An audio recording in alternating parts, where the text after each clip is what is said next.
एक किसान अजिहा है जिहड़ा 8 महीनों के विच सिर्फ एक बार अपने घर जाके आया, वो भी कहता बोर बह गया सी। तकरीबन 15-20 दिन लग गए सी बोर ठीक करवा के, ते जल्दी बाद च फिर वापस आ गया सी मैं इत्थे। रिश्तेदार की कहते हैं, परिवार की कहता? रिश्तेदारां ने सारिਆਂ ने मैनू हौसला अफजाई दित्ती है जी। कोई मैनू इस तरह की कमी महसूस नहीं भी मेरा पिछे भी मेरा इस तरह भी घरे काम खराब होऊगा भी मैं जाके देखा या ना देखा। घर वाले की सोचते हैं, फिर उन्होंने गलबात रोज़ हो जाती है? उन्होंने वालों मैनू पूरा सहयोग मिल रहा जी। आके मैनू सारा परिवार मेरा मिल के गया जी। इत्थे 2-3 दिन रह के गए ने, नाले अंदोलन च हाज़री लग गई, उन्होंने सारा परिवार मेरा आके गया जी। इत्थे अपने बच्चों करके ही बैठे हैं जी। हाँ जी, जे साडे कोले साडियां जमीनां ही नहीं रहणगीਆਂ, साडे बच्चे कित्थों कमा के खाणगे? सारा भविख उन्हां दा दाਅ ते लग्गिया होया। 2-3 गेड़ी लाए आ घर दे, और उधर ही हरमीत करदियां हुणी ਤੁਹਾਨੂੰ घर गया ਨੂੰ ਵੀ ਮੀਟਿੰਗਾਂ 'ਚ ਭੇਜ ਦਿੰਦੇ ਨੇ। ਇਹੋ ਜਿਹਾ ਅੰਦੋਲਨ ਜ਼ਿੰਦਗੀ ਦੇ ਵਿੱਚ ਸਿਰਫ ਇੱਕ ਵਾਰ ਆਉਣਾ। ਪਰਮਾਤਮਾ ਨੇ ਇੱਕ ਮੌਕਾ ਦਿੱਤਾ ਇਹੋ ਜਿਹਾ ਅੰਦੋਲਨ ਲੜਨ ਕੇ ਤੇ ਲੋਕਾਂ ਦੇ ਜਿਹੜੇ ਹੱਕਾਂ ਦੀ ਆਵਾਜ਼ ਉਠਾ ਕੇ ਸੇਵਾ ਕਰਨ ਦਾ। ਖੇਤੀਬਾੜੀ ਕਾਨੂੰਨਾਂ ਦੇ ਵਿਰੋਧ 'ਚ ਦਿੱਲੀ ਦੇ ਬਾਰਡਰਾਂ ਤੇ ਕਿਸਾਨ ਡਟ ਕੇ ਬੈਠੇ ਆ। 8 ਮਹੀਨਿਆਂ ਤੋਂ ਵੱਧ ਦਾ ਸਮਾਂ ਹੋ ਗਿਆ ਕਿਸਾਨਾਂ ਨੂੰ ਬਾਰਡਰਾਂ ਤੇ ਬੈਠਿਆਂ ਨੂੰ, ਪਰ ਇੱਕ ਕਿਸਾਨ ਅਜਿਹਾ ਹੈ ਜਿਹੜਾ 8 ਮਹੀਨਿਆਂ ਦੇ ਵਿੱਚ ਸਿਰਫ एक बार अपने घर जाके आया, वो भी कहता बोर बह गया सी, तां करके मैनू घर जाना पिया। साडे नाल मौजूद ने कमिकर सिंह जी, गलबात करते हैं। किस तरह देखा जाए बई, लंबा समा हो गया बार्डरां ते बैठिया नूं, 8 महीने हो गए, एक बार घर जाके आए हो? हाँ जी, सिर्फ मैं एक बार घर गया जी। वो भी मैनू एमरजेंसी च साडा घर विच बोर खराब हो गया सी, ते उहदे करके जाना पै गया सी। ते जाके फिर बोर ठीक करवाया। तकरीबन 15-20 दिन लग गए सी बोर ठीक करवा के, ते जल्दी बाद च फिर वापस आ गया सी मैं इत्थे। ठीक है। हाँ जी, घरों फोन आया होना भी बोर खराब हो गया तो तुहाडी लोड़ आओ है? हाँ जी, घरों फोन आ गया सी मेरे भतीजे का जी। तो उन्होंने दस्सिया सी भी इस तरह करके भी आ गलबात हो गई आ। तो फिर मैं उन्होंने दस्सिया सी भी मैं चलो इस तरह आउणा, कोई गल नहीं। तो फिर जी उस तो बाद च मैं इत्थों साडे हरमीत सिंह कादियां जी नूं सूबा प्रधान जी तो इजाजत लई भी जी इस तरह करके मैनू भी घर एमरजेंसी जाना पै गया। वो कहते भी चलो कोई गलबात नहीं हैगी भी जा आओ तुसी। तो उस तो बाद फिर गया जी मैं अपने घर, बोर करवाया जी जाके। बोर करवा के तो जो हो गया बस जल्दी बाद दूसरे-तीसरे दिन फिर वापस आ गया सी मैं। हाँ जी, ठीक है। बोर नूं की हो गया सी? कितना खर्चा खासा लग गया कि ठीक ठाक नाल चल गया काम? बोर तो जी इस तरह जी तकरीबन साढ़े 1 ਲੱਖ रुपया लगता। वो नवा बोर करवाना पै गया। पहला बोर साडे जो चल रहा सी वो जी चलदा मोटर खराब हो गई सी, वो रेता मारन लग गया सी। वो जाके भतीजे ने मेरे घर, मेरा भतीजा मेरा भरा, उन्होंने मोटर बदल के पाती सी, तो वो दोबारे फिर रेता मारन लग गई आ, वो ना चली। जाके फिर मैं देखा सी, चैक कराया दोबारे, वो जो देखा जी फिर वो बोर खराब कर गया। सो इस करके फिर बोर सानू नवा करवाना पै गया। हाँ जी, बंदा तो एक दिन रिश्तेदारी च जाता, दूजे दिन फिर वापस भजदा हुंदा सीगा। पर जदों दा किसान अंदोलन चल रहा है सारियां चीज़ां ही बदल गईयां। 8 महीनों के विच एक बार घर गए हो, और रिश्तेदार की कहते हैं, परिवार की कहता? नहीं जी, परिवार ने तो कुछ नहीं कहा जी। रिश्तेदारां ने सारिਆਂ ने मैनू हौसला अफजाई दित्ती है जी। सब तो वड्डी गल ये है जी, परमात्मा जो करन कराउण वाला सब परमात्मा, उस दे सिर ते जे कहिए भी कोई इंसान कुछ भी कर सकदा, इंसान कुछ नहीं कर सकता। क्योंकि मैनू अज तक भी जी घर कोई इस तरह की कोई मैनू इस तरह की कमी महसूस नहीं भी मेरा पिछे भी मेरा इस तरह भी घरे काम खराब होऊगा भी मैं जाके देखा या ना देखा। इस तरह की मेरे चित्त च कोई भी गल नहीं आई जी। बच्चे की सोचते हैं, घर वाले की सोचते हैं, फिर उन्होंने गलबात रोज़ हो जाती है? हाँ जी, उन्होंने तकरीबन फोन पर गलबात दूसरे-तीसरे दिन होंदी रहिंदी है जी। वो भी मैनू उन्होंने पूरा हौसला अफजाई दिता जी। इत्थे दे हालातां बारे जो भी गलबात होंदी है मेरे नाल पुछदे रहिंदे ने भी किस तरह किवें चल रहा अंदोलन, किवें आ, इस तरह की गलबात होंदी है जी। उन्हां वल्लों मैनू पूरा सहयोग मिल रहा जी। हाँ जी, बच्चे नहीं तो बच्चे कहते होंगे कि पापा घर आ जाओ, बच्चे थोड़े बच्चे नहीं कहते कि पापा लंबा समा हो गया आके मिल जाओ, या फिर आके मिल जाते हैं? नहीं जी, बच्चे जी मेरे इस तरह मैनू आए सी इत्थे केरा एक बार आए ने, आके मैनू सारा परिवार मेरा मिल के गया जी। इत्थे 2-3 दिन रह के गए ने, नाले अंदोलन च हाज़री लग गई, उन्होंने सारा परिवार मेरा आके गया जी। मेरा बड़ा भरा जी, वो नाल होर पिंड दे पतवंते सी जी नाल, वो आके गए ने जी। परिवार सारा मैनू मिल के गया जी। मैनू पूरा उन्होंने सहयोग दिता जी, पूरा हौसला दिता। इस तरह की कोई गल नहीं जी। बच्चे मेरे सियाणे ने जी। बेटा मेरा 10वीं क्लास च पढ़ रहा, बेटी मेरी +2 करके ਉਸ ਕੋਰਸ ਕਰ ਰਹੀ ਆ। ਉਹਨਾਂ ਨੇ ਕਦੇ ਅੱਜ ਤੱਕ ਵੀ ਮੈਨੂੰ ਕਿਹਾ ਨਹੀਂ ਜੀ ਵੀ ਤੁਹਾਡੀ ਲੋੜ ਆ ਵੀ ਪਾਪਾ ਆ ਜਾਓ, ਕੋਈ ਗੱਲ ਨਹੀਂ, ਕਿਉਂਕਿ ਜੋ ਅਸੀਂ ਬੈਠੇ ਆ ਇੱਥੇ ਆਪਣੇ ਬੱਚਿਆਂ ਕਰਕੇ ਹੀ ਬੈਠੇ ਆ ਜੀ।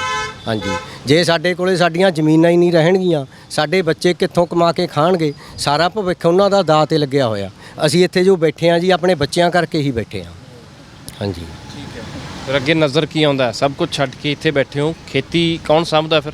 ਖੇਤੀ ਜੀ ਮੇਰਾ ਵੱਡਾ ਭਰਾ ਜੀ ਉਹ ਸਾਂਭ ਰਿਹਾ, ਉਹ ਕਰ ਰਿਹਾ। ਮੇਰਾ ਭਤੀਜਾ ਜੀ, ਸਾਡੀ ਜੁਆਇੰਟ ਫੈਮਿਲੀ ਆ ਤੇ ਉਹ ਕਰ ਰਹੇ ਆ ਖੇਤੀ। ਨਾਲ ਮੇਰੇ ਪਿੰਡ ਦੇ ਮਿੱਤਰ ਮੇਲੀ ਨੇ, ਉਹਨਾਂ ਦਾ ਪੂਰਾ ਸਹਿਯੋਗ ਆ ਜੀ। ਉਹਨਾਂ ਨੂੰ ਚਾਹੇ ਅੱਧੀ ਰਾਤ ਨੂੰ ਵੀ ਅਸੀਂ ਫੋਨ ਕਰਦੇ ਜਾਂ ਮੇਰਾ ਭਤੀਜਾ ਬੁਲਾਉਂਦਾ ਜੀ, ਅੱਧੀ ਰਾਤ ਨੂੰ ਮੇਰੇ ਘਰ ਪਰਿਵਾਰ ਕੰਮ ਕਰਵਾਉਂਦੇ ਆ ਕਿ ਜੋ ਕੁਝ ਵੀ ਹੋਵੇ, ਸਾਨੂੰ ਉਹਨਾਂ ਦਾ ਪੂਰਾ ਸਹਿਯੋਗ ਆ ਜੀ। ਉਹਨਾਂ ਨੇ ਕਿਹਾ ਹੋਇਆ ਵੀ ਮੈਂ ਤਕਰੀਬਨ ਸਾਡਾ ਪਿੰਡ ਚੋਂ ਸਾਡਾ ਵਡੇਰਿਆਂ ਦੀ ਜਗ੍ਹਾ ਸੀ, ਮੈਂ ਚਾਚਾ ਲੱਗਦਾ। ਉਹ ਮੈਨੂੰ ਕਹਿੰਦੇ ਨੇ ਵੀ ਚਾਚਾ ਬੇਫਿਕਰ ਰਹਿ, ਕੋਈ ਗੱਲ ਨਹੀਂ, ਤੂੰ ਪਿਛਲਾ ਫਿਕਰ ਨਾ ਕਰ, ਤੇਰਾ ਪਿਛਲਾ ਸਾਰਾ ਕੰਮਕਾਰ ਨਾਲ ਕਰਵਾਵਾਂਗੇ, ਪਰ ਡਟੇ ਰਹੋ। ਹਾਂਜੀ, ਵੀ ਜਿੱਤਾਂਗੇ ਜ਼ਰੂਰ, ਵੀ ਜਿੱਤ ਕੇ ਮੁੜਾਂਗੇ। ਪਿਛਲਾ ਸਾਨੂੰ ਕੋਈ ਫਿਕਰ ਨਹੀਂ ਹੈ ਜੀ। ਬਾਕੀ ਸਾਰਿਆਂ ਨਾਲੋਂ ਵੱਡੀ ਗੱਲ ਪਰਮਾਤਮਾ ਦੀ ਦੇਣ ਆ ਜੀ। ਕੋਈ ਪਿਛਲਾ ਕੋਈ ਐਡਾ ਫਿਕਰ ਨਹੀਂ ਹੈਗਾ, ਸਭ ਐਨ ਪਰਮਾਤਮਾ ਵਧੀਆ ਕੰਮਕਾਰ ਪਿੱਛੇ ਕਰਵਾ ਰਿਹਾ ਜੀ। ਕੰਮਕਾਜ ਸਾਂਭਿਆ, ਝੋਨੇ ਨੂੰ ਪਾਣੀ ਆਪੇ ਲੱਗੀ ਜਾਂਦਾ ਫਿਰ? ਹਾਂਜੀ, ਪਿੱਛੇ ਹੈ ਜੀ ਭਤੀਜਾ ਮੇਰਾ ਹੈ ਜੀ, ਉਹ ਸਾਰਾ ਕੁਝ ਕੰਮਕਾਰ ਕਰਦੇ ਆ। ਝੋਨਾ ਜੀ ਉਹਨਾਂ ਨੇ ਪਾਣੀ ਲਾਇਆ, ਰੇਹ ਲਾਇਆ ਉਹਨਾਂ ਨੇ ਜੀ, ਸਾਰਾ ਕੁਝ ਕਰਿਆ, ਸਭ ਕੁਝ ਉਹ ਆਪੇ ਦੇਖਭਾਲ ਕਰਦੇ ਆ ਜੀ। ਹੌਸਲਾ ਹੋਰ ਵੱਧ ਜਾਂਦਾ ਫਿਰ ਬਈ ਬੈਠੇ ਰਹੀਏ ਡਟ ਕੇ, ਪਿਛਲੀ ਚਿੰਤਾ ਨਾ ਹੋਵੇ ਤਾਂ ਫਿਰ ਕੋਈ ਪਰਵਾਹ ਨਹੀਂ ਹੈ। ਹਾਂਜੀ ਹਾਂਜੀ, ਬਿਲਕੁਲ ਜੀ, ਦੁੱਗਣਾ ਹੌਸਲਾ ਹੋ ਜਾਂਦਾ ਜੀ। ਹੌਸਲੇ ਨਾਲ ਹੀ ਸਾਰਾ ਕੁਝ ਆ। ਦੇਖੋ, ਜੇ ਕੋਈ ਇਨਸਾਨ ਨੂੰ ਹੌਸਲਾ ਦਊਗਾ, ਉਹਦੇ ਨਾਲ ਬੰਦੇ ਦਾ ਹੌਸਲਾ ਦੁੱਗਣਾ ਹੋ ਜਾਂਦਾ। ਜੇ ਪਿੱਛੋਂ ਹੀ ਆਪਾਂ ਨੂੰ ਕੋਈ ਇਸ ਤਰ੍ਹਾਂ ਦੇ ਸੁਨੇਹੇ ਮਿਲੀ ਜਾਣ, ਆਹ ਹੋ ਗਿਆ, ਬਾਹ ਹੋ ਗਿਆ ਜੀ, ਇਸ ਤਰ੍ਹਾਂ ਹੋ ਗਿਆ, ਉਹ ਬੰਦੇ ਦਾ ਹੌਸਲਾ ਟੁੱਟ ਜਾਂਦਾ ਜੀ। ਸੋ ਇਸ ਤਰ੍ਹਾਂ ਦੀ ਮੇਰੀ ਕੋਈ ਇਸ ਤਰ੍ਹਾਂ ਦੀ ਕੋਈ ਗੱਲ ਨਹੀਂ, ਅੱਜ ਤੱਕ ਕੁਝ ਵੀ ਨਹੀਂ ਹੋਇਆ ਜੀ। ਪਿੱਛੇ ਉਹਨਾਂ ਨੇ ਮੇਰੀ ਵਾਢੀ ਵੀ ਕਰਵਾਈ ਆ ਜੀ, ਕਣਕ ਦੀ, ਝੋਨਾ ਵੀ ਲਵਾਇਆ, ਸਾਰਾ ਕੁਝ ਕਰਵਾਇਆ ਜੀ। ਕੋਈ ਇਸ ਤਰ੍ਹਾਂ ਦੀ ਕੋਈ ਪ੍ਰੋਬਲਮ ਨਹੀਂ ਆਈ ਜੀ।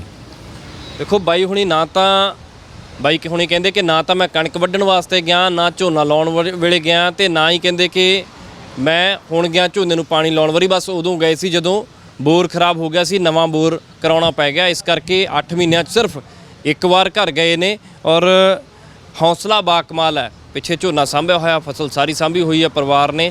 ਭਤੀਜੇ ਦਾ ਹੌਸਲਾ ਬਹੁਤ ਹੈ। ਚਾਚੇ ਭਤੀਜੇ ਦੀ ਬਣਦੀ ਬਹੁਤ ਹੁੰਦੀ ਹੈ, ਤਾਂ ਹੀ ਫਿਰ ਭਤੀਜਾ ਸਾਂਭੀ ਜਾਂਦਾ ਕੰਮ। ਕਹਿੰਦਾ ਵੀ ਚਾਚਾ ਪਰਵਾਹ ਨਾ ਕਰ, ਕੋਈ ਚੱਕਰ ਨਹੀਂ, ਉੱਥੇ ਮੋਰਚਾ ਸਾਂਭੀ ਰੱਖੋ ਬਸ। ਹੈ ਹਾਂਜੀ ਹਾਂਜੀ, ਬਿਲਕੁਲ ਜੀ। ਭਤੀਜਾ ਜੀ ਮੇਰਾ ਇਸ ਤਰ੍ਹਾਂ ਦੀ ਗੱਲ ਆ, ਉਹ ਮੇਰਾ ਭਤੀਜਾ ਨਹੀਂ, ਮੇਰਾ ਛੋਟਾ ਭਰਾ ਦੀ ਤਰ੍ਹਾਂ ਜੀ। ਐਦਾਂ ਦੀ ਕੋਈ ਗੱਲਬਾਤ ਨਹੀਂ ਹੈਗੀ ਜੀ। ਮੇਰਾ ਭਤੀਜਾ ਬਹੁਤ ਸਿਆਣਾ ਜੀ, ਜੋ ਵੀ ਗੱਲਬਾਤ ਕਹਿੰਦੇ ਆ ਜੀ ਮੰਨਦਾ ਪੂਰੀ। ਇਸ ਤਰ੍ਹਾਂ ਦੀ ਕੋਈ ਗੱਲ ਨਹੀਂ, ਐਨ ਪੂਰਾ ਮੈਨੂੰ ਉਹਨਾਂ ਵੱਲੋਂ ਪੂਰਨ ਸਹਿਯੋਗ ਮਿਲ ਰਿਹਾ ਜੀ। ਹਾਂਜੀ, ਗੁਰਸਾਹਿਬ ਹੁਣੀ ਵੀ ਨੇ, ਗੁਰਸਾਹਿਬ ਹੁਣੀ ਵੀ ਕਾਦੀਆਂ ਹੁਣਾਂ ਦੇ ਨਾਲ ਜੁੜੇ ਹੋਏ ਨੇ। ਕਿਸ ਤਰ੍ਹਾਂ ਦੇਖਦੇ ਹੋ ਤੁਸੀਂ? ਵੀ ਕਹਿੰਦੇ ਕਿ 2-3 ਗੇੜੀ ਲਾਏ ਆ ਘਰ ਦੇ, ਔਰ ਉਧਰ ਹੀ ਹਰਮੀਤ ਕਾਦੀਆਂ ਹੁਣੀ ਤੁਹਾਨੂੰ ਘਰ ਗਿਆਂ ਨੂੰ ਵੀ ਮੀਟਿੰਗਾਂ 'ਚ ਭੇਜ ਦਿੰਦੇ ਨੇ। ਕਿਸ ਤਰ੍ਹਾਂ ਚੱਲ ਰਿਹਾ ਕੰਮਕਾਜ, ਅੰਦੋਲਨ ਕਿੱਦਾਂ ਚੱਲ ਰਿਹਾ ਦੇਖਦੇ ਹੋ? ਸਭ ਤੋਂ ਪਹਿਲਾਂ ਤਾਂ ਸਾਰਿਆਂ ਨੂੰ ਸਤਿ ਸ੍ਰੀ ਅਕਾਲ ਜੀ।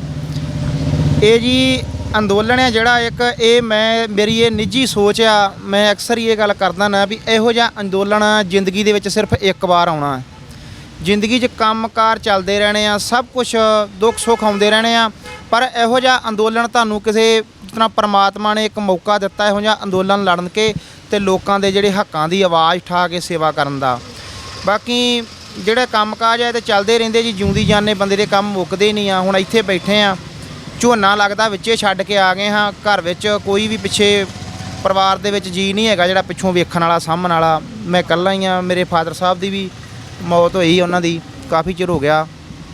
ਛੋਟੇ ਛੋਟੇ ਬੱਚੇ ਆ ਤੇ ਪਿੱਛੇ ਝੋਨਾ ਲੱਗ ਰਿਹਾ ਸੀ ਜਦੋਂ ਮੈਂ ਛੱਡ ਕੇ ਆ ਗਿਆ ਹਾਂ। ਮਾਲਕ ਦੀ ਕਿਰਪਾ ਨਾਲ ਸਾਰਾ ਕੁਝ ਹੀ ਮਗਰੋਂ ਠੀਕ ਹੋ ਗਿਆ, ਬੰਦਾ ਰੱਖਿਆ ਵਾ ਤੇ ਸਰਕਲ ਚੱਲੀ ਜਾਂਦਾ ਵਾ। ਪਿੱਛੇ ਜਿਹੜਾ ਪਰਿਵਾਰ, ਇੱਕ ਮਾਤਾ ਮੇਰੀ ਤੇ ਇੱਕ ਮੇਰੀ ਘਰ ਵਾਲੀ ਆ, ਉਹ ਪਿੱਛੇ ਜਿਹੜਾ ਸਾਰਾ ਕੁਝ ਘਰ ਦਾ ਸਿਸਟਮ ਚਲੋ ਚਲਾਈ ਜਾਂਦੇ ਨੇ। ਬਾਕੀ ਸਾਡੀ ਇੱਥੇ ਜਥੇਬੰਦੀ ਵੱਲੋਂ ਡਿਊਟੀ ਆ ਦਫ਼ਤਰ ਦੇ ਵਿੱਚ। ਇੱਥੇ ਮੈਂ 2-2.5 ਮਹੀਨੇ ਇੱਥੇ ਬਾਰਡਰ ਦੇ ਉੱਤੇ ਰਹਿਣਾ। ਕੋਈ 10 ਦਿਨ ਪਿੰਡ ਲਾ ਕੇ ਆਈਦਾ, ਉਹ ਵੀ ਕੋਈ ਜਥੇਬੰਦੀ ਦੇ ਕਿਸੇ ਕੋਈ ਐਮਰਜੈਂਸੀ ਕਈ ਵਾਰ ਕੰਮ ਪੈ ਜਾਂਦਾ, ਜਿਸ ਤਰ੍ਹਾਂ ਕੋਈ ਮੀਟਿੰਗ ਜਾਂ ਕੋਈ ਗੁਰਦਾਸਪੁਰ, ਅੰਮ੍ਰਿਤਸਰ, ਮਾਝੇ ਦੀ ਜ਼ਿੰਮੇਵਾਰੀ ਜਿਹੜੀ ਉਹ ਕਾਦੀਆਂ ਸਾਹਿਬ ਨੇ ਮੈਨੂੰ ਦਿੱਤੀ ਹੈ ਜੀ, ਉਧਰ ਦੀ ਸਾਰੀ 3 ਜ਼ਿਲ੍ਹਿਆਂ ਦੀ। ਤੇ ਉਧਰ ਜੇ ਕੋਈ ਮੀਟਿੰਗ ਰੱਖਣੀ ਹੋਵੇ ਜਾਂ ਕੋਈ ਐਜੀਟੇਸ਼ਨ ਕੋਈ ਪੰਜਾਬ ਦੇ ਵਿੱਚ ਕੋਈ ਹੋਵੇ, ਉਸ ਸੰਬੰਧ ਵਿੱਚ ਪੰਜਾਬ ਜਿਹੜਾ ਵਾ ਉਹ ਫਿਰ ਮੈਂ ਜਾਣਾ ਹੈ। ਬਾਕੀ ਬੰਦੇ ਦਾ ਔਖਾ ਹੋ ਜਾਂਦਾ ਕਿ ਬੰਦਾ 2 ਦਿਨ ਹੀ ਘਰ ਨਾ ਰਵੇ, 2 ਦਿਨ ਘਰ ਨਾ ਰਵੇ ਤਾਂ ਘਰ ਦਾ ਮੂੰਹ ਮੰਦਰਾ ਬਦਲ ਜਾਂਦਾ ਹੈ, ਪਰਿਵਾਰਕ ਮੈਂਬਰ ਔਖੇ ਹੋ ਜਾਂਦੇ ਆ। ਪਰ 2-2 ਮਹੀਨਿਆਂ ਬਾਅਦ ਘਰ ਜਾਂਦੇ ਹੋ। ਬਾਈ ਹੁਣੀ 8 ਮਹੀਨਿਆਂ ਬਾਅਦ 8 ਮਹੀਨਿਆਂ 'ਚ ਇੱਕ ਵਾਰ ਗਏ, ਤੁਸੀਂ 2-2.5 ਮਹੀਨਿਆਂ ਬਾਅਦ ਘਰ ਜਾਂਦੇ ਹੋ। ਕੀ ਕਹਿੰਦਾ ਪਰਿਵਾਰ, ਕੀ ਕਹਿੰਦਾ? ਕੰਮਕਾਜ ਕਿੱਦਾਂ ਹੁੰਦੇ ਆ ਫਿਰ ਸਾਰੇ? ਪਰ ਅੱਜ ਇਹਨਾਂ ਹਾਲਾਤਾਂ ਨਾਲ ਸਮਝੌਤਾ ਕਰਨਾ ਪਊਗਾ। ਜੇ ਅਸੀਂ ਅੱਜ ਇਸ ਚੀਜ਼ ਨੂੰ ਨਾ ਆਪਣੇ ਜੀਵਨ ਦੇ ਵਿੱਚ ਜਿਹੜਾ ਇਹਨੂੰ ਢਾਲਿਆ ਆਪਣੇ ਆਪ ਨੂੰ, ਜੇ ਅਸੀਂ ਆਪਦੇ ਘਰ ਦੇ ਕੰਮਾਂ ਨਾਲ ਜੁੜੇ ਰਹੇ ਤੇ ਫਿਰ ਆਉਣ ਵਾਲੇ ਸਮੇਂ ਦੇ ਵਿੱਚ ਸਾਡੀਆਂ ਜਿਹੜੀਆਂ ਪੀੜ੍ਹੀਆਂ ਨੇ ਤੇ ਜਿਹੜਾ ਸਾਡਾ ਆਉਣ ਵਾਲਾ ਜਿਹੜਾ ਵਾ ਭਵਿੱਖ ਆ, ਸਾਡੇ ਬੱਚਿਆਂ ਦਾ ਰੋਜੀ ਰੋਟੀ ਦਾ ਮਸਲਾ ਵਾ, ਉਹ ਖਤਰੇ ਦੇ ਵਿੱਚ ਆ। ਇਸ ਕਰਕੇ ਇਹ ਸਾਨੂੰ ਅੱਜ ਆਪਦੇ ਘਰਾਂ ਦੇ ਕੰਮ ਰੁਝੇਵੇਂ, ਘਰਾਂ ਦੇ ਮੋਹ, ਬੱਚਿਆਂ ਦੇ ਪਰਿਵਾਰਾਂ ਦੇ ਮੋਹ ਛੱਡ ਕੇ ਇੱਥੇ ਬੈਠਣਾ ਪਊਗਾ ਤੇ ਇੱਕ ਮਨੁੱਖਤਾ ਦੀ ਸੇਵਾ ਤੇ ਪੰਜਾਬ ਦੀ ਇੱਜ਼ਤ ਦੀ ਤੇ ਪੱਗ ਦਾ ਤੇ ਹੋਣ ਦਾ ਸਵਾਲ ਬਣ ਗਿਆ ਅੱਜ। ਇਹ ਸਾਨੂੰ ਲੜਾਈ ਲੜਨੀ ਪਊਗੀ, ਘਰਾਂ ਦੇ ਜਿਹੜੇ ਉਹ ਮੋਹ ਪਿਆਰ ਛੱਡਣੇ ਪੈਣਗੇ। ਅਸੀਂ ਕਿਸੇ ਵੀ ਕੀਮਤ ਦੇ ਵਿੱਚ ਜਿਹੜਾ ਵਾ ਇਹ ਕਾਲੇ ਕਾਨੂੰਨ ਜਿਹੜੇ ਆ ਇਹਨਾਂ ਨੂੰ ਅਸੀਂ ਲਾਗੂ ਨਹੀਂ ਹੋਣ ਦੇਣਾ ਤੇ ਭਾਵੇਂ ਚਾਹੇ ਸਾਨੂੰ ਕਿੰਨਾ ਵੀ ਸਮਾਂ ਸਾਨੂੰ ਘਰਾਂ ਤੋਂ ਦੂਰ ਰਹਿ ਕੇ ਇੱਥੇ ਬੈਠਣਾ ਪਵੇ, ਬਾਰਡਰਾਂ ਦੇ ਉੱਤੇ ਬੈਠ ਕੇ ਕਾਲੇ ਕਾਨੂੰਨ ਰੱਦ ਕਰਾ ਕੇ ਜਾਵਾਂਗੇ। ਚਾਹੇ ਸਾਨੂੰ ਕੋਈ ਵੀ ਕਿਸੇ ਵੀ ਰਕਮ ਦੀ ਸਾਨੂੰ ਕੁਰਬਾਨੀ ਦੇਣੀ ਪਵੇ, ਕੋਈ ਕਿਸੇ ਵੀ ਰਕਮ ਦਾ ਸਾਨੂੰ ਨੁਕਸਾਨ ਝੱਲਣਾ ਪਵੇ, ਅਸੀਂ ਹਰ ਇੱਕ ਉਹ ਮੁਸੀਬਤ ਦਾ ਡਟ ਕੇ ਸਾਹਮਣਾ ਕਰਾਂਗੇ। ਯਾਦ ਆਉਂਦੀ ਹੈ ਘਰ ਦੀ ਫਿਰ ਕਿ ਨਹੀਂ? ਘਰ ਦਾ ਤਾਂ ਤੁਹਾਨੂੰ ਪਤਾ ਹੀ ਹੈ ਜੀ, ਬੱਚੇ ਜਦੋਂ ਛੋਟਾ ਬੱਚਾ ਮੇਰਾ 3 ਸਾਲ ਦਾ ਜੀ, ਗੁੜੀਆ 5 ਸਾਲ ਦੀ, ਔਰ ਉਹ ਜਦੋਂ ਫੋਨ ਕਰਦੇ ਦੋਵੇਂ ਟਾਈਮ ਤੇ ਘਰ ਦਾ ਤੇ ਹੁੰਦਾ ਹੀ ਆ। ਪਰ ਉਹਨਾਂ ਦੇ ਬਦਲੇ ਹੀ, ਉਹਨਾਂ ਦੇ ਭਵਿੱਖ ਕਰਕੇ ਹੀ ਇੱਥੇ ਬੈਠੇ ਆ।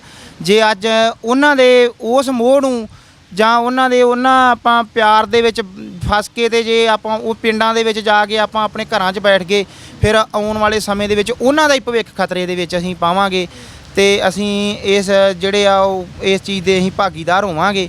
ਜੇ ਅੱਜ ਕਾਨੂੰਨ ਲਾਗੂ ਹੋ ਗਏ ਤੇ ਇਹ ਸਾਡਾ ਆਉਣ ਵਾਲੇ ਸਮੇਂ ਦੇ ਵਿੱਚ ਬੜਾ ਵੱਡਾ ਜਿਹੜਾ ਵਾ ਸਾਡੇ ਪੰਜਾਬ ਵਾਸਤੇ ਖਤਰਾ ਬਣ ਜਾ ਰਿਹਾ ਵਾ। ਛੋਟੇ ਬੱਚੇ ਆ, ਯਾਦ ਕਰਦੇ ਹੁਣੇ ਆਪਦੇ ਪਿਤਾ ਨੂੰ? ਕਰਦੇ ਆ ਜੀ, ਉਹ ਤੇ ਅਕਸਰ ਹੀ ਤੁਹਾਨੂੰ ਪਤਾ ਹੀ ਆ, ਬੱਚਿਆਂ ਦਾ ਇੱਕ ਚੀਜ਼ ਹੀ ਇਹੋ ਜਿਹੀ ਹੁੰਦੀ ਹੈ, ਇੱਕ ਮੋਹ ਪਿਆਰ ਹੁੰਦਾ ਵਾ। ਪਰ ਇਹਨਾਂ ਚੀਜ਼ਾਂ ਦਾ ਜਿਹੜਾ ਵਾ ਉਹ ਸਾਨੂੰ ਅੱਜ ਤਿਆਗਣਾ ਪਊਗਾ। ਮੋਹ ਪਿਆਰ ਸਾਨੂੰ ਸਾਡਾ ਤੇ ਸਿਰਫ ਮੱਛੀ ਦੀ ਅੱਖ ਵਾਂਗੂ ਅੰਦੋਲਨ ਜਿਹੜਾ ਵਾ ਕਾਲੇ ਕਾਨੂੰਨ ਤੇ ਇਹ ਅੰਦੋਲਨ ਹੀ ਅਸੀਂ ਉਹ ਉੱਤੇ ਕੇਂਦਰਿਤ ਆ। ਹੋਰ ਬਾਕੀ ਸਭ ਕੁਝ ਜਿਹੜਾ ਵਾ ਉਹ ਆਪਣੀ ਥਾਂ ਵਾ, ਪਰ ਜਿਹੜਾ ਅੰਦੋਲਨ ਹੈ ਸਾਨੂੰ ਪਹਿਲਾਂ ਜੀ। ਬਹੁਤ ਧੰਨਵਾਦ। ਸੋ ਬਾਈ ਕਮਿੱਕਰ ਸਿੰਘ ਹੁਣੀ ਤੇ ਗੁਰਸਾਹਿਬ ਸਿੰਘ ਹੁਣੀ ਸਾਡੇ ਨਾਲ ਮੌਜੂਦ ਸਨ। ਕਮਿੱਕਰ ਸਿੰਘ ਹੁਣੀ ਇੱਕ ਵਾਰ ਗਏ ਸਿਰਫ ਆਪਣੇ ਘਰ, 8 ਮਹੀਨਿਆਂ ਦੇ ਵਿੱਚੋਂ ਇੱਕ ਵਾਰ ਆਪਣੇ ਘਰ ਗਏ, ਔਰ ਗੁਰਸਾਹਿਬ ਹੁਣਾਂ ਦੇ ਵੀ ਛੋਟੇ ਬੱਚੇ ਆ, 2-2.5 ਮਹੀਨਿਆਂ ਬਾਅਦ ਇੱਕ ਵਾਰ ਘਰ ਜਾਂਦੇ ਆ। ਔਰ ਕਹਿੰਦੇ ਕਿ ਨਿਸ਼ਾਨਾ ਮੱਛੀ ਦੀ ਅੱਖ ਵਾਂਗੂ ਸਿਰਫ ਇੱਕੋ ਇੱਕ ਹੈ ਕਿ ਖੇਤੀਬਾੜੀ ਕਾਨੂੰਨ ਕੇਂਦਰ ਸਰਕਾਰ ਰੱਦ ਕਰ ਦੇਵੇ ਤੇ ਅਸੀਂ ਅੰਦੋਲਨ ਜਿੱਤ ਕੇ ਵਾਪਸ ਆਪੋ ਆਪਣੇ ਘਰਾਂ ਨੂੰ ਮੁੜੀਏ। ਇਹੋ ਕਹਿ ਰਹੇ ਨੇ ਕਿ ਬੱਚਿਆਂ ਦੀ ਯਾਦ ਤਾਂ ਬਹੁਤ ਆਉਂਦੀ ਹੈ, ਪਰ ਕਰੀਏ ਕੀ, ਡਟ ਕੇ ਇੱਥੇ ਬੈਠਣਾ ਪੈਣਾ ਕਿਉਂਕਿ ਹੌਸਲਾ ਤਾਂ ਰੱਖਣਾ ਹੀ ਪਏਗਾ, ਇਹ ਗੱਲ ਕਹਿ ਰਹੇ ਨੇ। ਤੇ ਬਾਈ ਕਮਿੱਕਰ ਹੁਣੀ ਕਹਿ ਰਹੇ ਨੇ ਕਿ 8 ਮਹੀਨੇ ਹੋ ਗਏ ਸੀ, ਘਰੇ ਗੱਲਬਾਤ ਹੋ ਜਾਂਦੀ ਹੈ, ਚਾਚੇ ਭਤੀਜੇ ਦੀ ਦੋਸਤੀ ਜਿਹੜੀ ਹੈ ਉਹ ਇਹਨਾਂ ਦਾ ਕੰਮ ਚਲਾਈ ਜਾਂਦੀ ਹੈ, ਭਤੀਜਾ ਇਹਨਾਂ ਦਾ ਝੋਨਾ ਸਾਂਭ ਰਿਹਾ ਔਰ ਬੱਚੇ ਵੀ ਹੌਸਲਾ ਦੇ ਰਹੇ ਨੇ ਇਹਨਾਂ ਨੂੰ ਕਿ ਕੋਈ ਨਹੀਂ ਬਾਪੂ, ਤੁਸੀਂ ਤਕੜੇ ਹੋ ਕੇ ਬਾਰਡਰ ਤੇ ਬੈਠੇ ਰਹੋ, ਅਸੀਂ ਪਿੱਛੇ ਘਰ ਸਾਂਭ ਕੇ ਬੈਠੇ ਹਾਂ। ਸੋ ਇਸੇ ਤਰੀਕੇ ਦੇ ਨਾਲ ਹੀ, ਇਹਨਾਂ ਹੌਸਲਿਆਂ, ਇਹਨਾਂ ਜਜ਼ਬਿਆਂ ਦੇ ਨਾਲ ਹੀ ਇਹ ਖੇਤੀਬਾੜੀ ਅੰਦੋਲਨ ਚੱਲ ਰਿਹਾ, ਜਿੱਥੇ ਲੋਕ ਡਟ ਕੇ ਬੈਠੇ ਆ। ਸਿਆਲ ਵੀ ਇਹਨਾਂ ਨੇ ਇੱਥੇ ਕੱਢਿਆ, ਗਰਮੀ ਵੀ ਇੱਥੇ ਨਿਕਲ ਰਹੀ ਹੈ ਔਰ ਮੀਂਹ ਹਨੇਰੀਆਂ ਵੀ ਇਸ ਅੰਦੋਲਨ ਤੇ ਝੁੱਲੀਆਂ ਨੇ, ਪਰ ਇਹ ਲੋਕ ਡਟ ਕੇ ਇਸੇ ਤਰ੍ਹਾਂ ਹੀ ਅੰਦੋਲਨ ਦੇ ਵਿੱਚ ਬੈਠੇ ਨੇ, ਕਹਿੰਦੇ ਜਿੱਤ ਕੇ ਵਾਪਸ ਮੁੜਾਂਗੇ। ਕੈਮਰਾਮੈਨ ਸ਼ਮਸ਼ੇਰ ਦੇ ਨਾਲ Vikram Singh, pro Punjab TV, Singhu border, Delhi.